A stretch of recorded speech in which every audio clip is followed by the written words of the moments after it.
Hey everybody, this is Nicke from the Backyard Babies. You are listening and watching LINEA ROCK.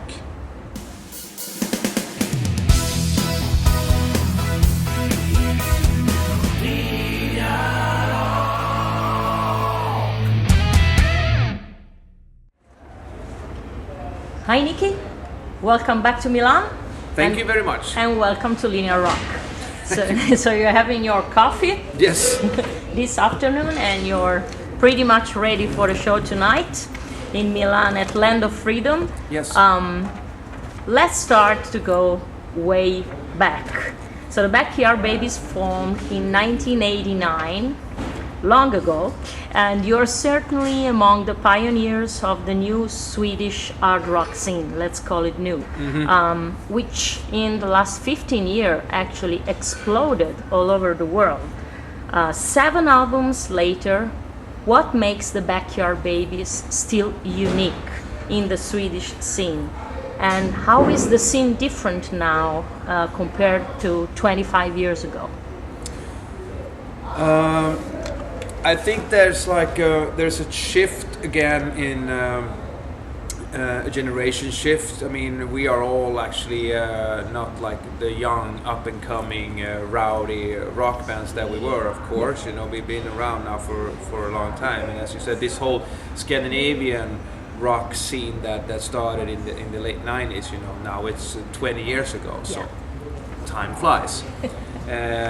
And to be honest, it's a little bit sad, but I have, even though that I work on the biggest rock radio station these days as well, I must say that I don't really know so much about all the new bands that are coming. You know, I try to pick up what's going on, bubbling in the underground scene and stuff like that. We have a really cool band called Heavy Tiger, a girl trio, for example, and stuff like that. But I think it's the same kind of stuff that is going on today that was going on 20 years ago when we started with the Helicopters and stuff like that.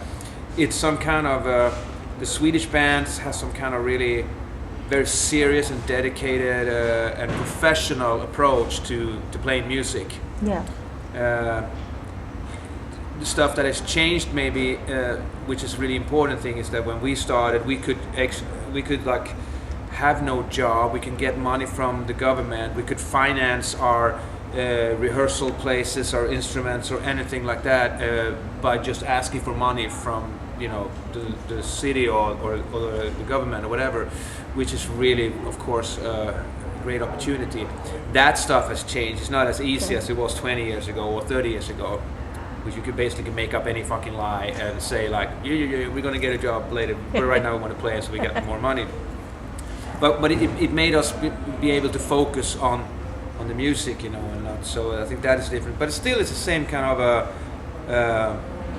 I mean, these younger bands look at the other bands before that. We looked at the bands before us. It's a very professional, dedicated mindset when it comes to playing music and having a band. It's a serious fucking thing, and that I think is still really growing. That's why a lot of Swedish and Scandinavian bands are succeeding. Okay. And they're jumping and they take the career moves very seriously. They work really hard to compete with the best, So because these days, I think some before us, but also we proved that you don't have to be from America, you don't have to be from the UK or something. You can come from Sweden to succeed, and now these days we have shown that 500 times around. So as you say, you have by DNA like a professional, attitude. But do you think that this huge attention, to the Swedish and the whole Scandinavian rock scene is something, that is positive, or it can be tricky, because all the attention is up there? No, I don't think it's anything negative with it, but I think maybe other way around. I think it's good when a lot of it's not just rock bands or the music and the artists. We have so much people working with music, with like video directors. We had so many great Swedish video directors over the years, from Jonas Åkerlund and all the people that come after him, and every time America or the UK or the rest of the world is turning their eyes to Sweden, whether it comes to playing in bands or people, producers, songwriters, whatever it is, it's a good thing, you know. So I wouldn't say put any pressure on people. The other way around, I said it will actually make people more. I had a friend just recently. The latest thing I can think of was like I have a friend that I wrote some songs with him maybe 10 years ago. And today he posted something that he wrote a song on the new Taylor Swift album, you know. So everybody has that, like, oh yeah, he was been working so hard maybe for 20 years and finally he got a break, you know. Okay. So no, it just makes people keep on going, I think, this attention. So as you mentioned, you still have your radio show on Bandit Rock. No, it's on Rock Classicer actually. Okay, it's Rock Classicer. Yeah. Okay, and so do you actually choose the music that you play? Is there any of the new, let's say maybe in the last 10 years, Swedish bands that you like in particular? I don't know, like Eclipse or Heat or. Both yes and no. I used to have the evening show before. Which I had more freedom to pick and choose my own music. These days I run the midday show, which we all know by working with commercial radio, it has to be you know, a little bit more fit everyone. So we play much more traditional classic rock, you know, no new bands really, and we don't do anything out of the ordinary. We keep it, you know, like this, but I do have every day around 10 or 11 in the day I have a little spot where I play more rare tracks with stuff that I you know, my own stuff more. And you choose them. Yeah, I choose them definitely. So I think it's important when you have your own radio show that you put your own, like, you know, trademark to it. Last album of the Backyard Babies, 4x4, came out 2 years ago. Are you working on some new music at the moment? Yes, any we are. anticipations on what you're doing? It's so this can be such a long long answer. I'll try to narrow it down. We are, for the first time, we are really like sick and tired of thinking that we're gonna write an album that maybe it's of course gonna be an album sooner or later, but like this whole with the streaming and everything today, that we're gonna make 10-12 songs and it's gonna be just out on some digital platform to start with, and then only fans will listen to a few songs, and then, like, you know, so we feel like we don't really know what to do. Our plan has been now since the summer to just keep on writing songs.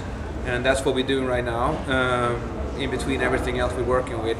So by the end of the year, we have a couple of songs. We're going to pick and choose maybe 3 or something. So we're going to start recording 3 songs next year, and those 3 songs will be out before the summer. That's the plan. Okay. And then we have a big festival summer coming up, and then we're going to start a club tour again, like, you know, with new releases. With this new release next year.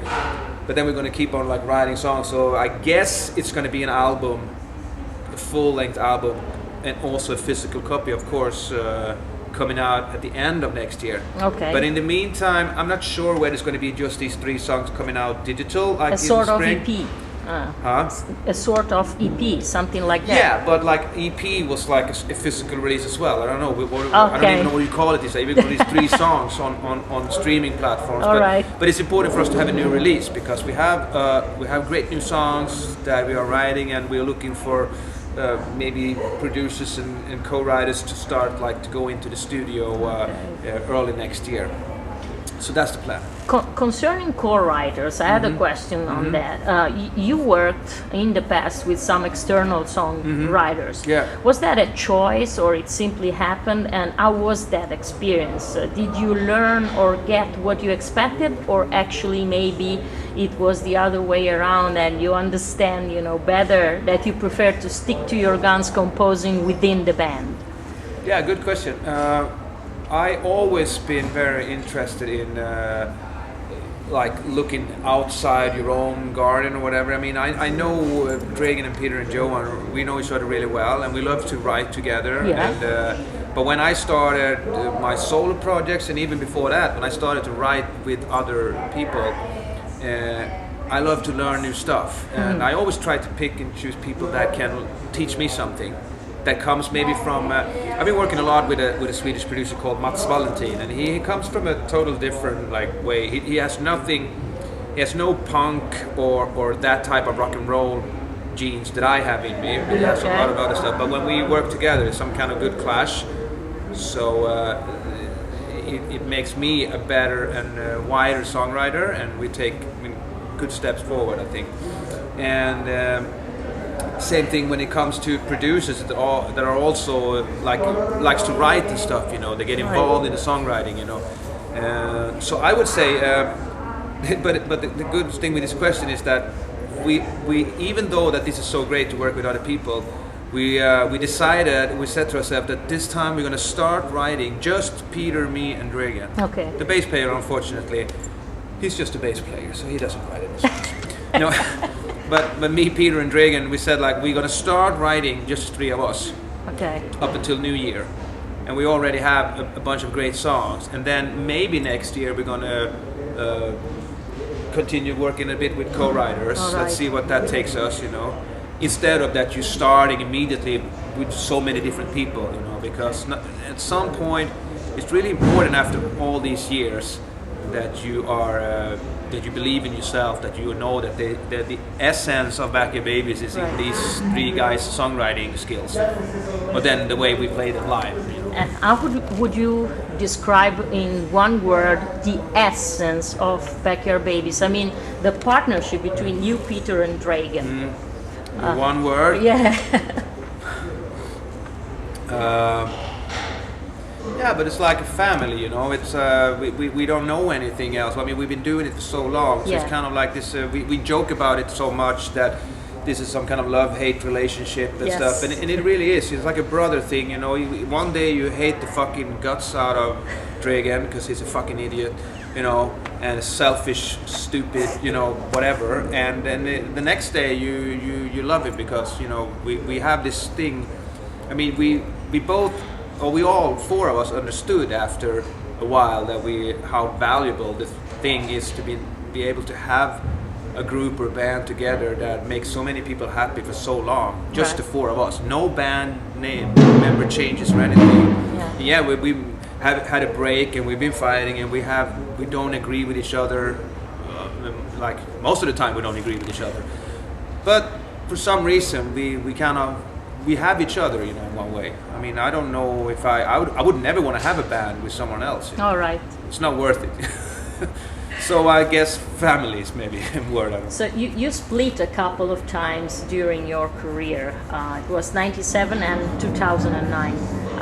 So this is what you miss the most of the Backyard Babies, the family approach. And did you actually find the same band when you came back together? Yeah, but we found a better band, or we found actually not the same band. We found maybe the band that we were supposed to be in the first place, But we were so young. It's like you can compare it with if you would still be together with your high school crush or something. Okay. I mean, there's not many people that are like falling in love when they're 15 years old and then staying together for the rest of their life. That's really rare. But if they do, there's something more than just that love. You have something that you maybe can't put words to. And as I said, I mean, I love to write music, I love to perform music, and I love to make people happy. But I would never ever wanted to have another band. The whole process of having a band is basically a drag. Okay. So since we know each other so well, we don't have to. We come pretty fast to what we're actually going to do. We cut the bullshit a lot since we've been in a band. Your sound evolved, of course, a lot through the years, keeping its roots in the 80s and 90s attitude, spirit, and of course a sound. Did your audience grow with you, or actually you noticed that it changed through the years? Well, you would like to think that the audience is growing with you because I mean, if you're a real fan of a band, you want to be part of the evolution of both the band members individually and the band itself. At some point, it's good to stick to your roots, like maybe 100%. At some point, it's good to take like some side roads, or just because you want to grow, and I always the few bands that I really like, let's take Guns N' Roses for an example. I mean, I'm one of very few persons that really likes Chinese Democracy. Yeah. But I think that whatever happened with the band, with Axl just taking it on by himself, but I'm saying like from Appetite for Destruction to Use Your Illusion, it was like a huge step. But I love both albums, or almost three of them, as much, and I love what Axl did with Chinese Democracy and whatever's going to come now, because I love to see a band that is so important and have so much chemistry, how they evolve as a band or songwriters. So a real fan would appreciate that, unless the band is taking like, okay, now we're going to do something completely different. Maybe that would be a disappointment for some, but I don't know. I think there our albums have always been a bit different from each other, and we're always trying to take steps forward, and then it's like the beauty of having fans over a long period of time is that they can all like, I like that album better than but that's my favorite album, and it's cool because we are obviously not the same persons as you were when you were 17, so when you wrote your first album. So I'm not even talking about lyrics, I'm just talking about the music, the energy you try to and if you have to pick one Backyard Babies album that you're maybe more proud of, or that you still listen to a lot, I don't listen to any of our albums. When they're done, I'm like, okay, like we have they're to, gone, done. Okay. Yeah, and I never listen to my own music, but you do when you're in the process.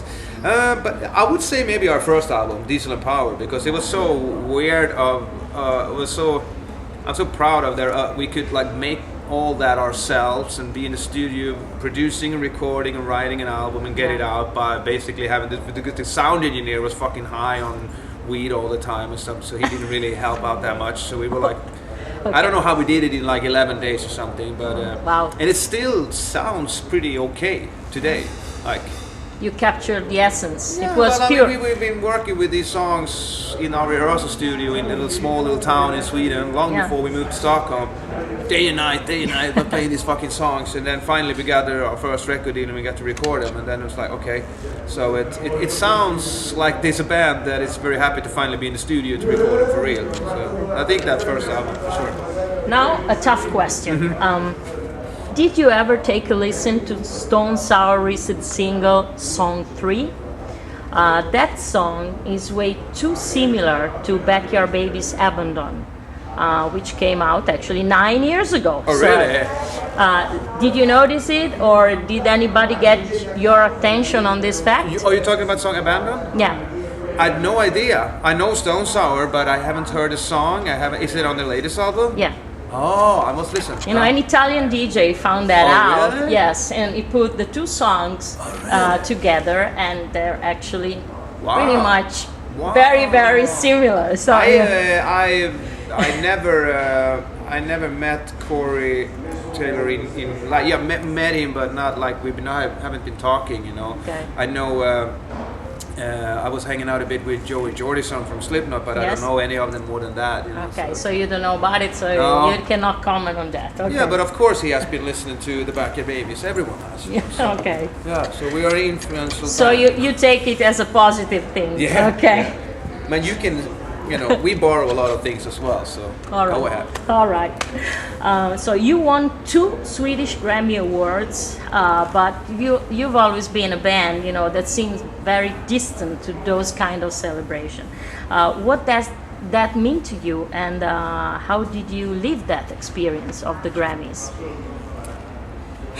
Yeah, but I mean, Swedish Grammy Awards is really a little like stupid party for people likes to clap to others' backs and admire themselves and think that they're really important or whatever.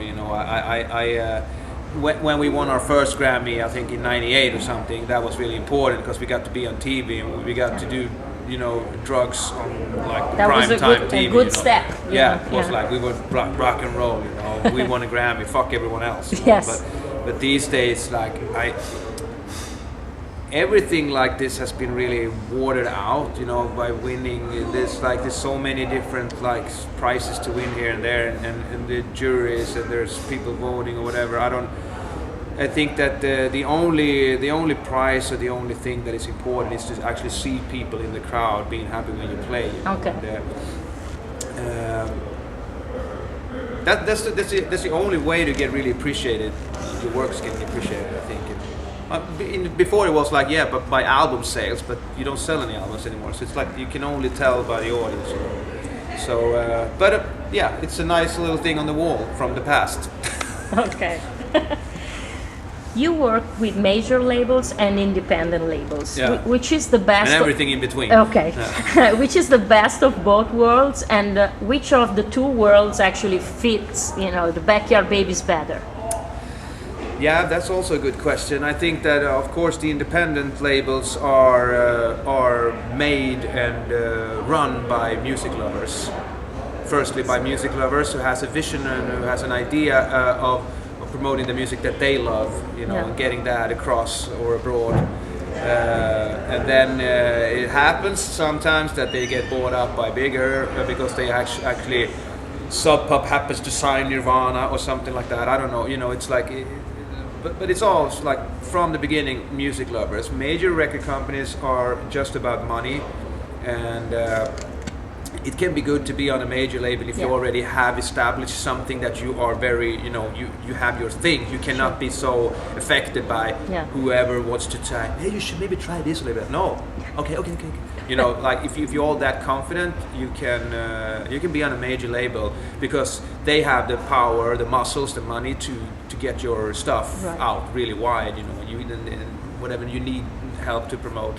But with that said, you know, these days it's different again because they don't have that much money, or they don't want to spend that much money on actually what I think they should be there for, like marketing and promotion. And you know, I would say we have been on Sony Music now again with the last album, and I don't know if it would have been better or worse to be on a small independent label. I can't really say. Yeah, but now it feels good. So. Yeah, and also it's really important to think today that maybe you don't need a record company at all. What the fuck would I give away half of our money to? You know, I mean, so many young people or like bands are making it themselves. They started Kickstarter campaigns. They make some fucking hits out of nothing because they were like really smart and really dedicated, and they don't need anyone.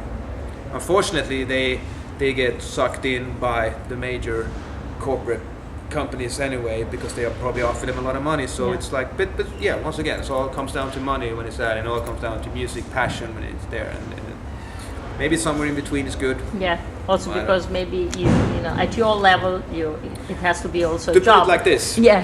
Backyard Babies has never been satisfied with any record company ever in our whole career, small or big. Okay. No one has ever done a good job as far as we're concerned. Okay.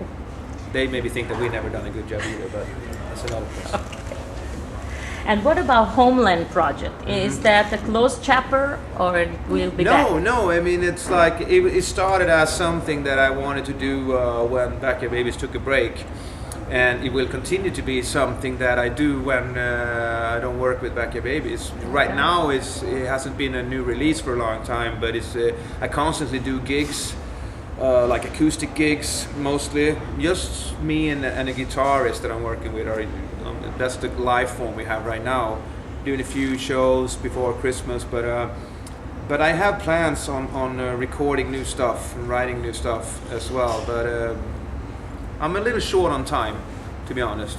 But no, it's there, and it's appreciated, but also like that stuff. Once again, like those fans who like to see more of the artist than just the band or the Backyard Babies. And do you consider it like a kind of artistic escape, you know, to relax and definitely something that I can put everything that doesn't fit within the Backyard Babies in, and my first press release with Nicke Borg Homeland was like this. It's a living project that will change and grow, and depending on which you know, people I'm working with or what type of mood I'm in or whatever, you know. It's like it's really a project that is a living project that who knows what's going to be.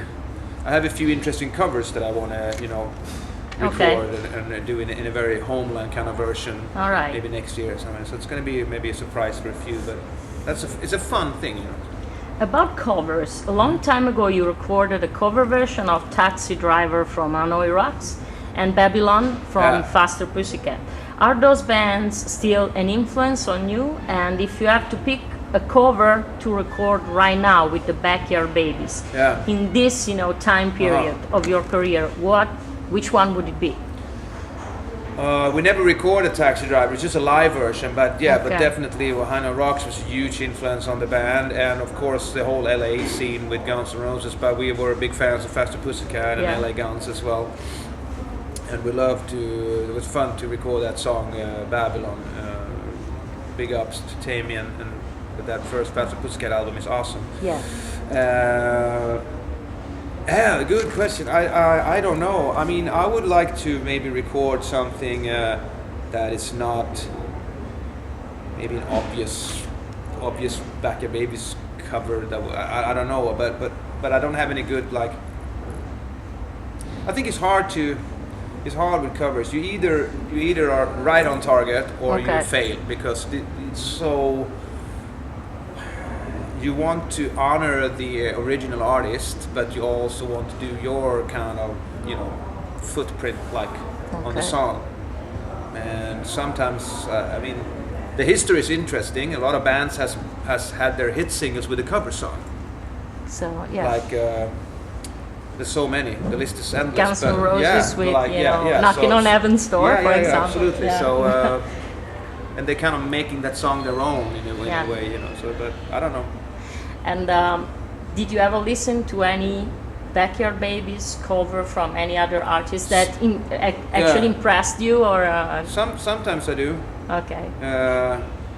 I find it weird that anyone wants to do a cover with the Backyard Babies, but a few I've been listening to. Okay. Do you remember any in particular? No, not really. No. Okay. You have a lot of tattoos. Mm-hmm. Which is the one that means more to you? Is there any special one that for you is really? Yeah, but a lot of them mean something. A lot of them have been, I got them during some part in my life, whatever. But I mean, maybe the most important thing that I've done in my life, the most life-changing decision was to quit drugs and alcohol. And that I did in 2008. So I did this drug-free tattoo on my neck. You know? All right. Just some kind of reminder that, you know, it's going to be really hard to take that away if I fuck Can you up. show that to me? Yeah, I think it's on that side, right? Yes. Oh, yeah. Okay. Good. So that is maybe like not a favorite, but it's an important like one. And yeah. But yeah, I have a lot of empty spaces left. As you know, yesterday the sad news about Malcolm Young passing away arrived. You actually opened for AC/DC, which is the best memory that you treasure of Malcolm. And did you ever meet him actually? If you look on my Instagram, I shared a picture earlier today, which is from the Stiff Upper Lip tour that we did with AC/DC, and we got to open for them on the whole European leg of the tour, and we had to pass a test the first 3 gigs because they had another opening band for another part of the tour. And the fans was throwing a lot of like, you know, beer and stuff on stage, like boo, you know, AC/DC, sharing like that. Was that in Europe? No, I don't know where it was really, because we did a European tour, whatever that was. But so the first 3 gigs, we weren't promised to get the whole tour unless we passed these first 3 gigs. So the crew had covered all the monitors in plastic bags, right? And save them. And they were ready to swab the floor because of all the bears gonna come flying. Right. And we started to play, and they were like, no bears, no bears. The second gig, no bears, no bears. And then they eventually took away the plastic things and they threw away looking like third gig. And then they told Malcolm and Angus, yeah, there's been no beer on stage. The crowd even applauding the support band, and they're like, all right, keep them. You know, so we got to do the whole tour, and on the picture on my Instagram now is from one night. I think it's from somewhere in Germany. I'm not sure. And they were like just inviting us into their dressing room, and their dressing room was like shittier than this. There's just like this big ice hall kind of shit dressing room for sports, like with just an AC/DC poster on the wall, and they were sitting drinking tea, and you know, and Angus's wife and me, Malcolm, Dregen, and Peter just sitting there and drinking beer and coffee and smoking and having just chatting. I don't even remember what we're talking about, but you can tell on that picture. But you remember the feeling. Yeah, it was like it was surrealistic in that way that you're hanging out like with the greatest rock and roll band in the world, you know, and they're being like just like more kosher than my dad is on a Saturday night, like, you know, sitting like, you know, so really very interesting and very experienced tour for us to do, you know. We learned a lot. And Malcolm was like the essence of rhythm guitar, you know. I was hitting on Malcolm's daughter without knowing it was Malcolm's daughter. With his daughter, like, and she was like, what the fuck, you know, like, you know, she just told me to like stop, like, you know, flirting with me, whatever. And then I didn't know. And then Malcolm comes walking one night in the hallways under the arena after some show. He's like, "Hey, Nicke, you met my daughter." I'm like, oh God, it was Malcolm Young's daughter. Fuck, that's embarrassing. And she was like, no, but Malcolm is. I don't know. I don't have any personal, like, you know, more stories with him more than if you don't like AC/DC, you're. What can you say? You don't like rock and roll. No, you don't like rock and roll. Okay, so last question for today. We mentioned AC/DC, but you opened for a lot of bands. At this point of your career, is it better for you to headline in clubs like this one of tonight, or big opening slots or co-headlining slots are still worthy for the Backyard Babies? I think every gig is a good gig because you have to make a decision whether to do the gig or not. Opening for Guns N' Roses, for example, was like super important because it was such a fun and honorable job to open for our like number one, maybe favorite band. And they've been becoming friends over the years, and you get to play in front of a lot of people. And even though, you know, most of them are there, of course, for Guns N' Roses, or maybe all of them. But no beers at all, also. No beers on stage. No. They were actually applauding as well. So you only played in front of a half-full arena, but still it was 25,000 people there. So it's good. And to do co-headlining tours, we played like a really good tour with Black Star Riders in the UK. Not really co-headlining, but we were like also a band on the bill. So there was a lot of people there to see the Backyard Babies as for the Black Star Riders. So that was really good as well. And then doing headlining shows on smaller clubs are good because then you get to have another kind of show for the crowd. I think more, you know, play a longer set or whatever. So I think that. Every gig is supposed to be something that takes the band forward, or having the crowd to experience something from the band, whatever. I'm not sure. So. Yeah. Okay, so last question for today: what's immediately next for the Backyard Babies? Live shows. We are immediately after this going home to continue to write more songs. We're going back to Spain in December. Then we're going to celebrate Christmas and New Year, and then we're going to have some time off in January, and then back again writing, and hopefully we're going to be in the studio somewhere in February, March. Okay. Before we go to South America, actually. All right. For the first time in 17 years, So you're going to be pretty busy in the next few months. Yeah. So, and more rock and roll is coming soon. Thanks very much for your music, for your time today. Thank you. See you next time. Thank you. Thanks, Nicke. Ciao. Ciao.